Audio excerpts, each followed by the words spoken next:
everyone, this is Sam Black with Drafting Archetypes, and today I'm going to be doing something a little bit different than what I usually do. I try to keep to a pretty strict, talk about an archetype regimen in this podcast, but I decided, since I knew this was the last week of talking about Atherdrift, to include an option in the poll to just do a format retrospective instead of a single archetype, since I think most people are starting to think about Tarkir and not necessarily looking to learn more about, how to play some small niche in this format. And I think that it's kind of nice from a historical perspective to have a discussion that you can look back on to kind of get the big hits on a format. And also just to kind of look at what lessons were learned from a format and talk a little bit about design, which is an area that I have a lot of thoughts about, but don't cover very much in this podcast. So that's what we're going to be doing today. So as always, the notes are available to follow along at patreon.com/draftingarchetypes. This format was weird for me in that I never really felt like I understood it, or more specifically, I never really found my lane or a thing that I wanted to do. There was never a period where going into a draft, I really felt like, oh, okay, I would like to be this kind of thing. It was always just, I'm just going to open packs and see what good cards I see and hope to find an open lane and stay pretty flexible. And I think that in a lot of formats, I end up feeling like I have a little bit more of a stronger leaning going into the draft, or things I like to do, or a kind of deck I like to end up with when I can. And, strong cards will certainly make me draft around the strong cards instead, but it's comfortable to have a backup plan. And I didn't really feel like I did in this format. It was really just kind of, I'll just go with the flow, see where the packs lead me. Which is probably good. It means that I'm playing a variety of stuff, but I don't know, it felt a little bit weird. And that seems, it's kind of weird that I keep saying that word, but it is. It seems, given that my perspective is that the format is unusually, not radically unusually, but the format's imbalanced in terms of colors, which happens pretty often. But I think here it's on the more clear side, where I think green was the best color, but the gap between green and black is small, and black was also pretty good. And red and white are probably the worst colors.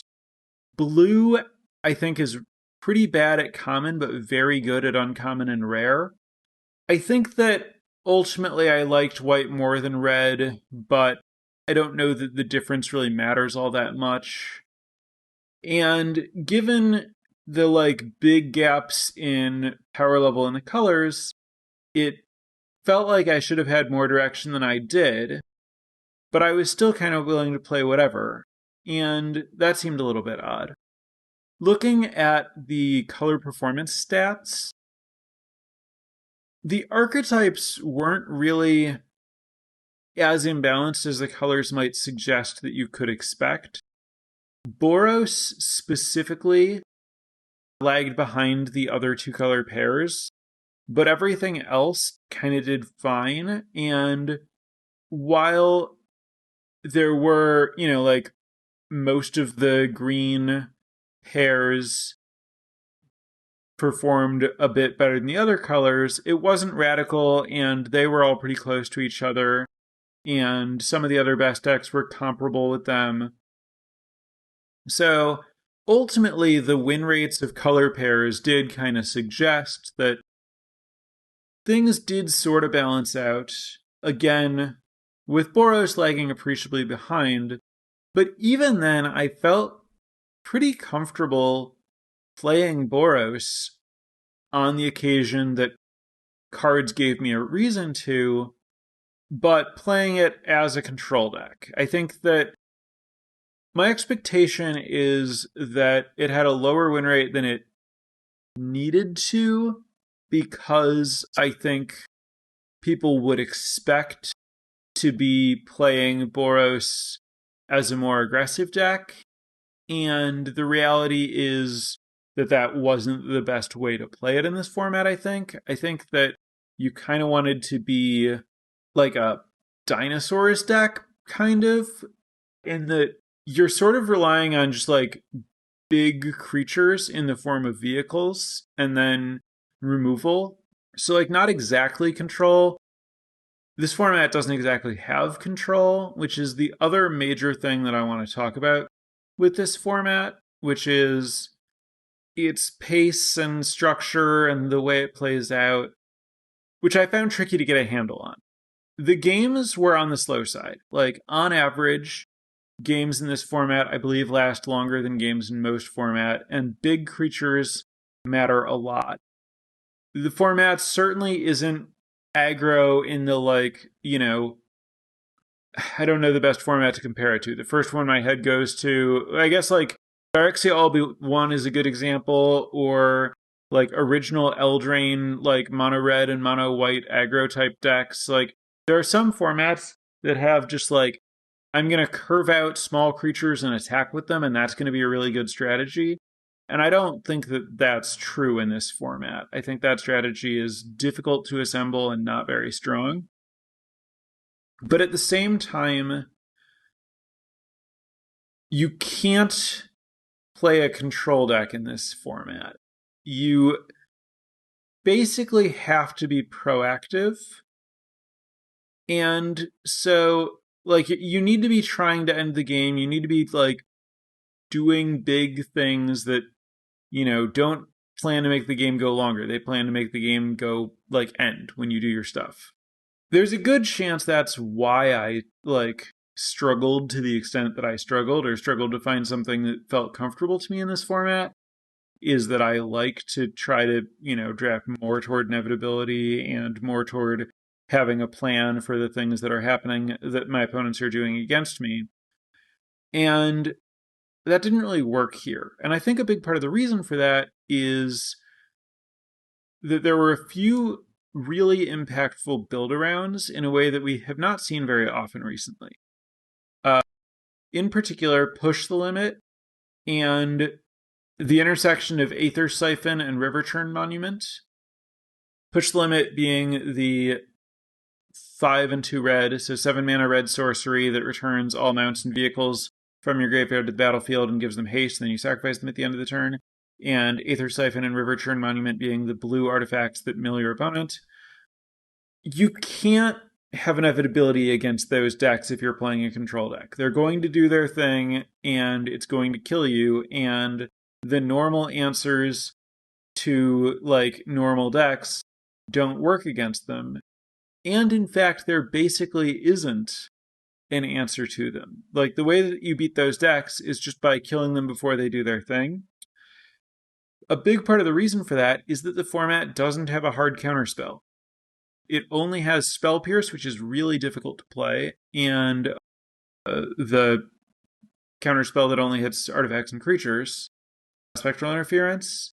So, like, your Push the Limit's just going to resolve unless you're playing, like, best of 3 and your opponent has a Spell Pierce.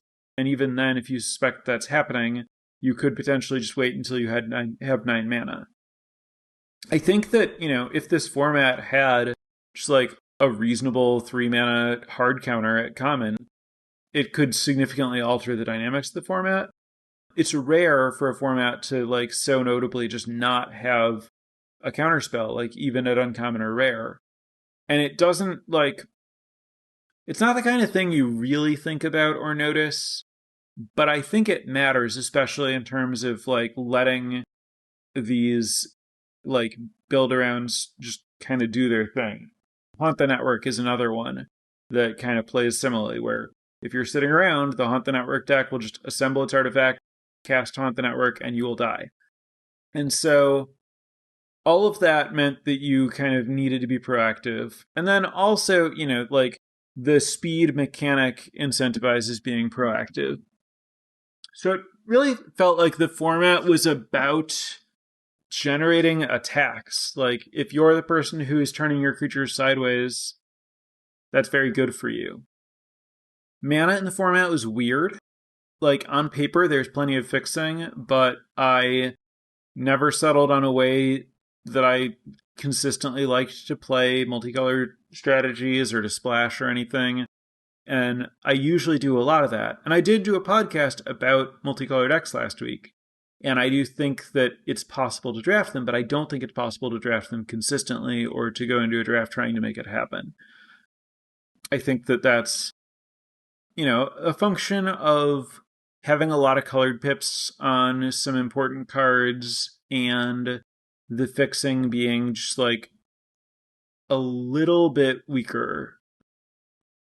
Just like very small knobs on that, I think kind of mattered a lot. Also, I think the format felt high variance. I think that the, having more pips and slightly weaker fixing contributes to that. But I think the bigger factor there is just a function of vehicles as a mechanic. Like, in order for a vehicle to be something that someone wants to put in your deck, it has to be pretty big and impactful. And that means that when it's working pretty well.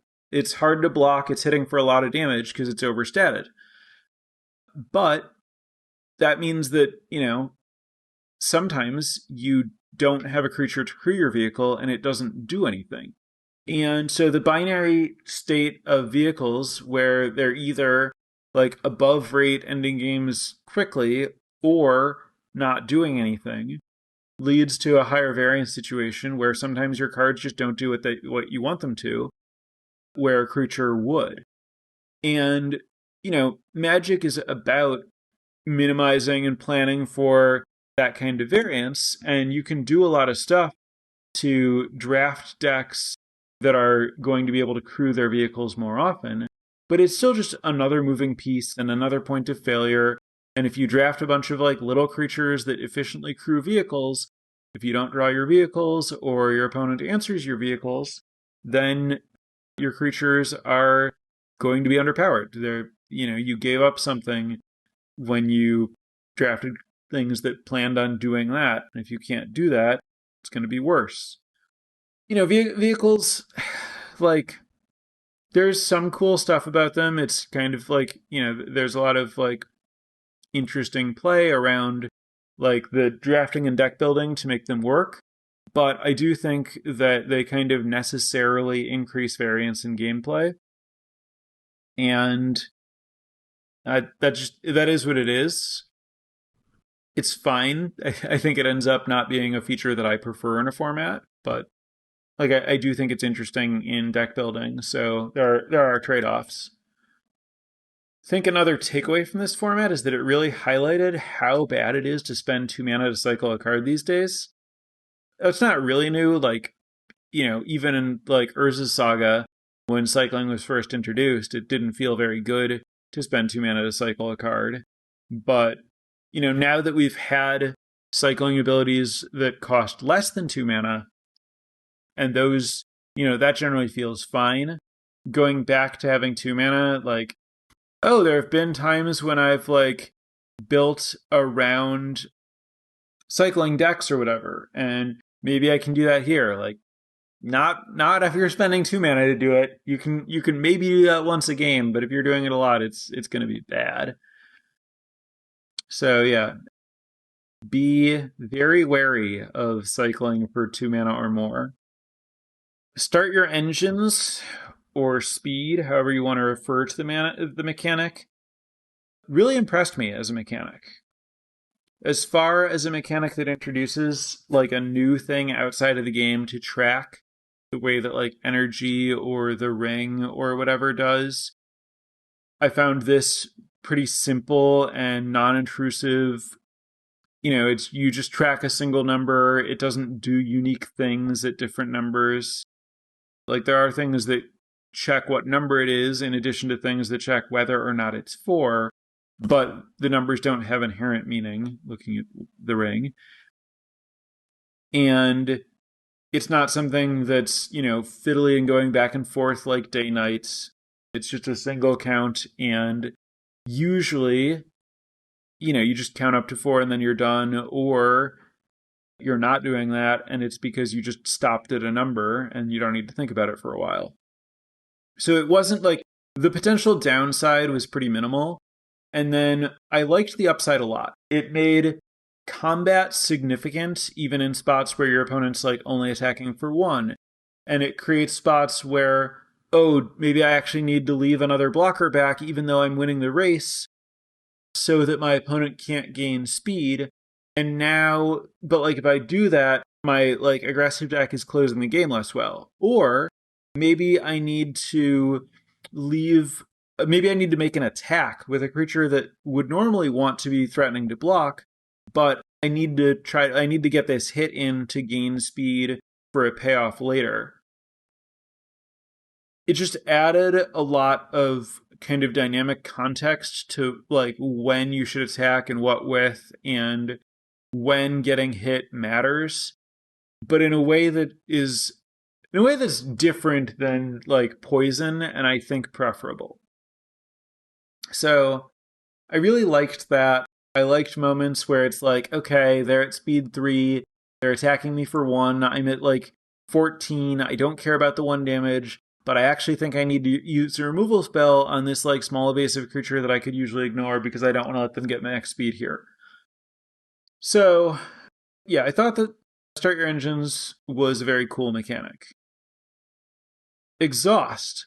I think Exhaust doesn't get enough credit because I think that there are some players who don't like extra limitations on their abilities. Like they don't like to read some words and go like, oh, this is awesome, and then see but only once. Oh man, I was looking forward to doing that more than once. Now I'm disappointed. And also, like, it doesn't really seem like that new or innovative. Like, okay, it's just like any other ability, but less.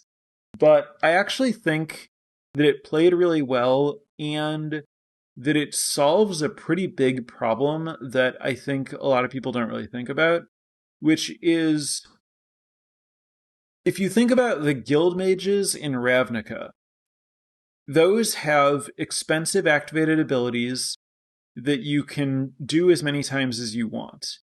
And in any kind of board stall, you just do that. Like, it's all you do. You just do it over and over, and it functions kind of like a planeswalker, but sometimes one that's even more explosive if it's like the late game and you have a lot of mana. And it leads to very repetitive gameplay where you're just doing this one thing, and it means that anytime there's a board stall, the game is just like, okay, can I find an answer to this thing that my opponent's putting all their mana into and pulling further and further ahead?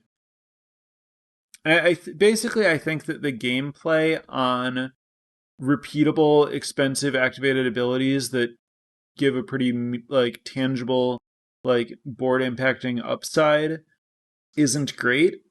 At the same time, I really like activated abilities. I think that having more stuff to spend your mana on makes games a lot more interesting, because the more stuff you have to spend your mana on, the more choices about how to spend your mana you have.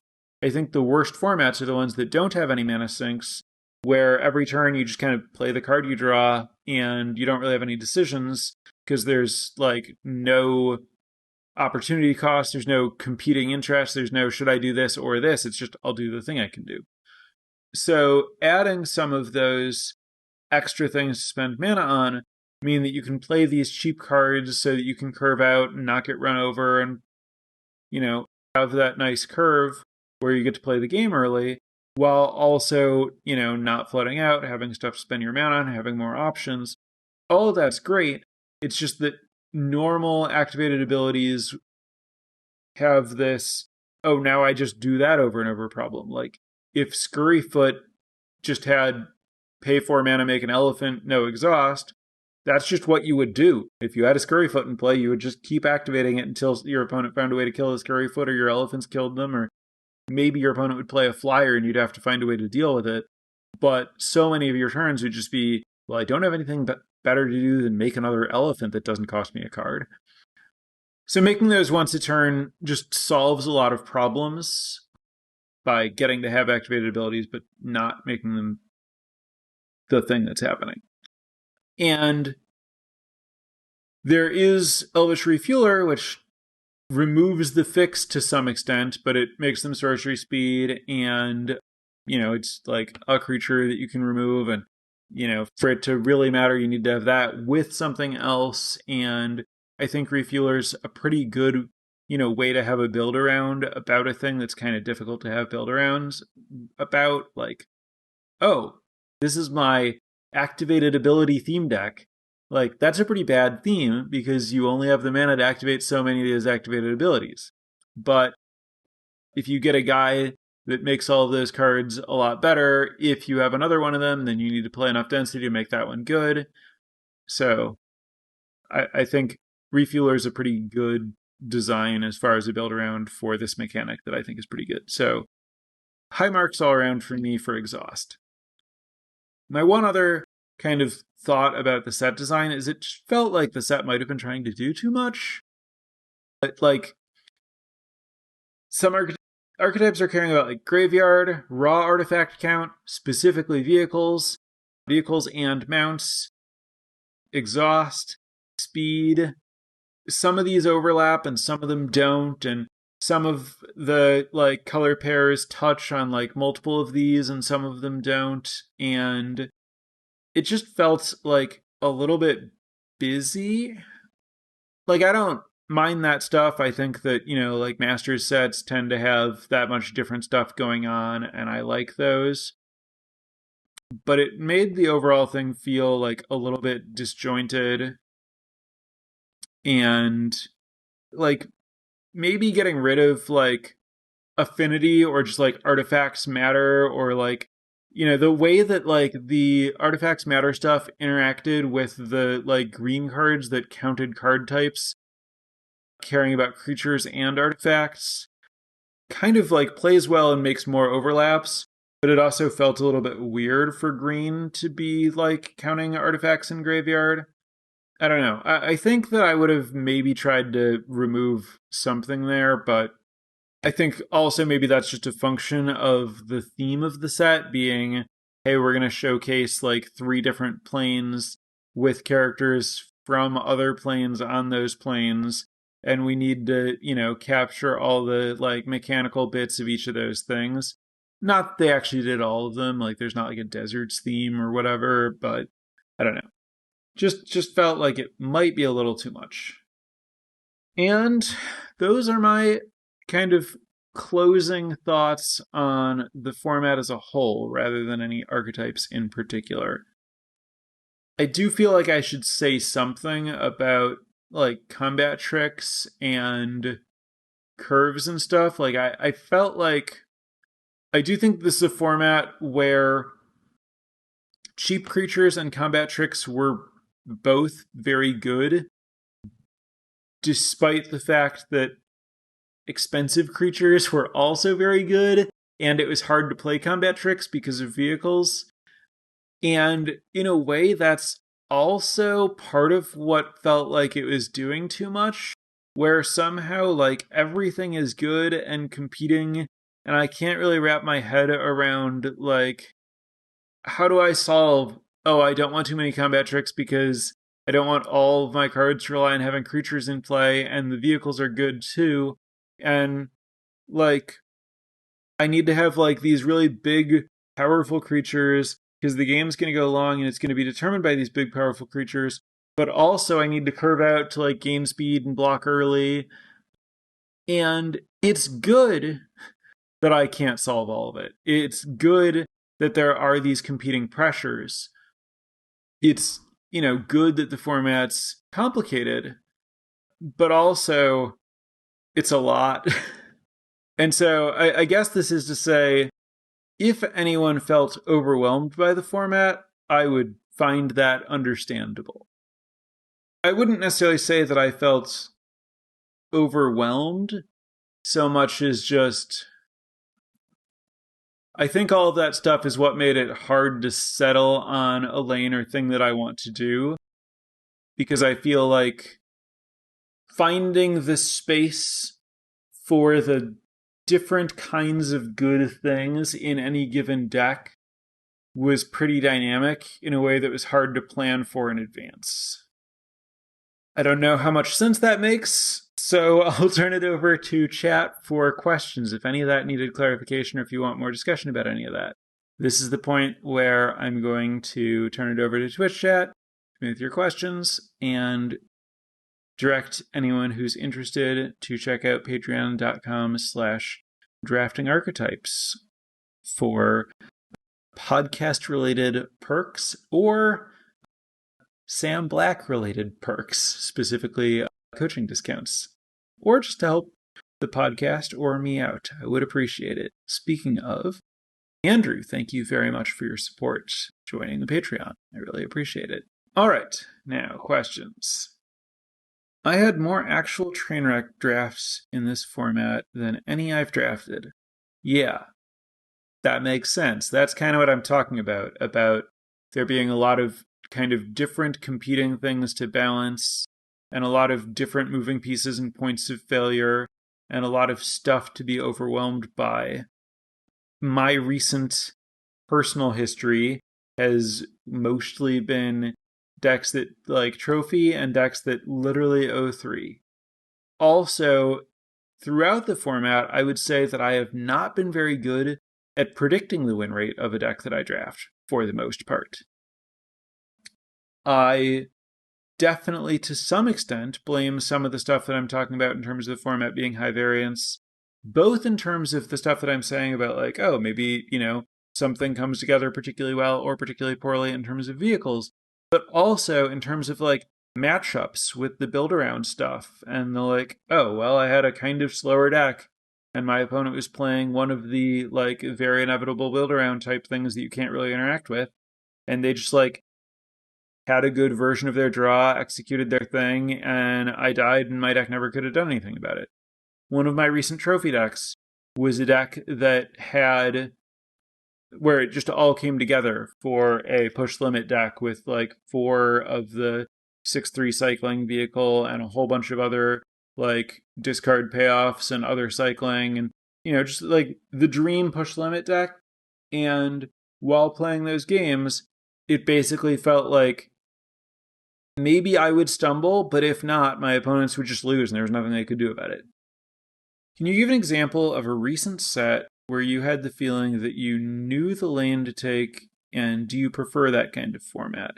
I think that the way that I draft often ends up leading to a situation where I figure out which commons I like, generally the efficient single pip removal spells, and how to make the mana work to play multiple colors. And I just kind of settle into a comfortable control shell as a default approach. Do I prefer that? Sometimes. I guess it depends on how fun those decks are to play. With cards becoming more archetype focused, not having the 15th card sucks. Feels like you can be in an open archetype, but pack 2 and 3 you can just have nothing you want to play. But that could always happen. Yeah, I mean, I think that some of that is about, all of, like, there are all these different things that matter. The stuff that I was saying about the set trying to do too much. Also kind of a feature of blue and white, and to some extent red, just had like a lot of commons that you would very rarely want to put in a deck. Green didn't really have that problem. Almost every green common is fine to play in most or all decks. But there were definitely like a lot of kind of like weaker commons that something like, something went wrong if it goes in your deck no matter what it is. And we don't see a lot of that these days. I think the worst cards in this set were a bit worse than usual. And that can kind of lead to the packs that just don't have anything you want. think one reason that Exhaust wasn't seen as very exciting as a mechanic is that it's pretty similar to Monstrous. Yes, it is. I think that the difference where Exhaust just happens and Monstrous can get blown out, like Monstrous happens not when you spend your mana, but after it resolves, you get a different thing. And so if your opponent has a removal spell, you spend mana to make your creature monstrous, your opponent uses a removal spell, you don't get the thing you were trying to get. I don't know for sure which of those implementations is better. I think that it's kind of cool to have the ability to have the counterplay, but at the same time, it makes those moments really swingy. And also, it incentivizes you to just sorcery speed slam monstrous when your opponent's tapped out, where with Exhaust, you can play more of an instant speed game plan with it, where you just pass because there's no reason not to, because it's definitely going to work. And then you do it at end of turn and it happens. I guess really it Exhaust plays more like just a normal activated ability, whereas Monstrous has this other thing you need to worry about. And I guess what I'm talking about is the fact that I like activated abilities, and so I guess I like making it a bit cleaner and more just yeah, what I'm getting here is this ability, instead of making it I'm getting this ability and necessarily getting some extra numbers, and there's this attempt with counterplay that I need to resolve thing happening too. Would you say that trying to be a max speed deck in a non-black archetype was a pitfall that Boros decks could also fall into? In addition to what you mentioned before. Oh, I see what you're saying. I think Boros generally didn't want to really try to be a max speed deck. But also, yes, in terms of just there are additional points of failure and a lot of stuff going on, and a lot of ways that your cards could just not work out.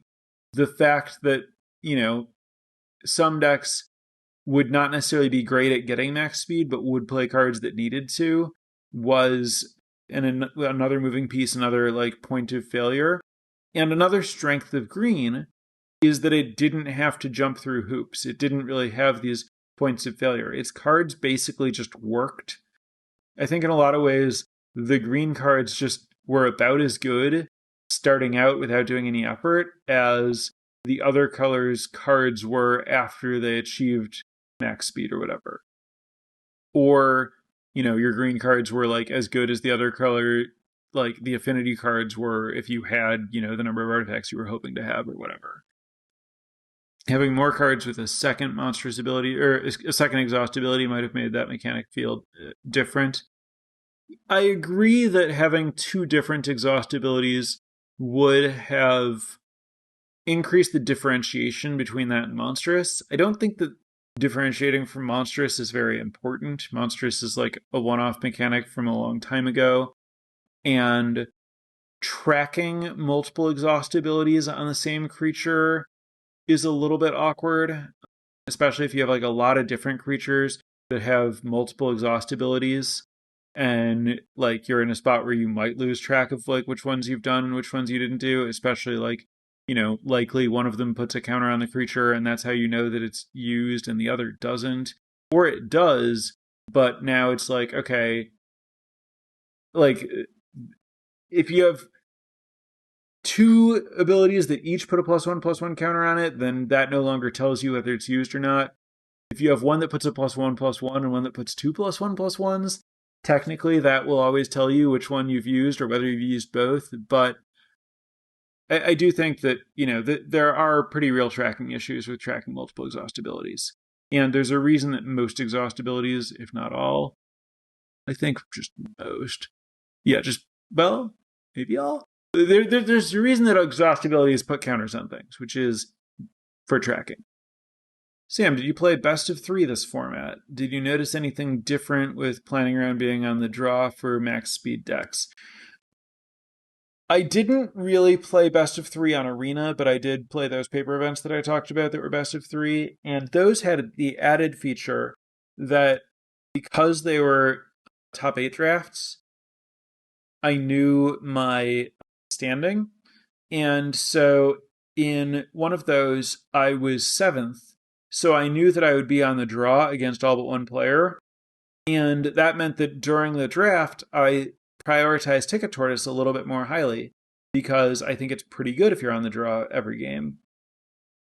And so I could kind of like plan around mitigating this like known issue. I think that best of three for this format in general was pretty good, even though I didn't play much of it. I think that, that there was a good amount of like relevant sideboard cards and ability to adjust for different matchups and, cards that changed quality, play draw, and stuff like that. Do you enjoy formats with cycling? Should it be more of an evergreen mechanic in future limited environments?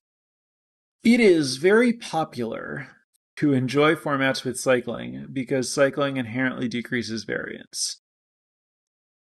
I think that cycling, especially when the cycling costs more than one mana, doesn't matter very much because I think actually spending mana to cycle is pretty disastrous. Like, it's kind of nice that if you're stuck on two lands, you can cycle to hope to hit your third land. But you're winning such a small portion of those games anyway because you didn't like play a creature on turn two and you still might miss. That I don't think it does a lot to like fix those games. What I like is formats with more ways to spend mana, and expensive cycling abilities are a way to spend mana, but I don't think that they're an exceptionally good way to spend mana. Good as in interesting. So I think on balance, I actually don't prefer formats with cycling. Like, I think, how do players, like, what ways are we putting in this format to create additional mana sinks? Because just drawing one card a turn isn't enough. Because we need people to play cheap cards so that they can like play it early in the game and not waste their mana and stuff. Like, the kinds of curves you have to play just mean that the game works better if there are mana sinks. So design has to build some mana sinks into the set. Cycling is kind of one of those, except it's not really, because you're turning a spell that costs mana into a cantrip that costs less mana, and then maybe you'll draw another spell, but maybe you'll just draw a land, and then you've actually kind of like decreased the amount of mana you're spending. So basically, cycling is better than having nothing, but I would prefer that design just finds other ways to give people productive ways to use their lands. Do you have any ideas for Vehicles Matter set to fix it in the future? How do you fix this problem? Was Vehicles fine, just blue or red having too many near unplayable cards? Yeah, I mean, more Veloheart bikes or, ETB scries or, other like reasons to play a vehicle with smaller numbers is a solution. I don't know if I think that like there just shouldn't be very many like vehicle heavy sets. That doesn't sound like a bad conclusion, but it's also, I don't know, it's fine. Like I don't think I have a big picture solution for this, but I also don't know that it needs one. Did the commons feel strong enough? These days, the gap between common and uncommon seems bigger, but I'm not sure if that's actually hurting limited play. I think the strong commons felt strong enough. Like, it definitely felt like you could play a bunch of commons and hang as long as they were top tier commons. I guess in this set, I had fewer concerns about the best commons not being good enough and more concerns about the worst commons being too bad. I think there were plenty of Thunderhead Gunners and Scurryfoots and Ketrodons and Wicker Folks and Pact Alterers and, Ride Zens and Broadcast Ramblers and, a lot of commons that I would be very happy to have and put in a deck and take high. There were just more cards in the packs that I would just never want to play that aren't interesting to me. I always think every set is better the higher percent of cards in that set are playable. And I think this set had too many cards that you want to play 10% of the time or less. How do you feel about a card like Push the Limit, which built an archetype around a niche card?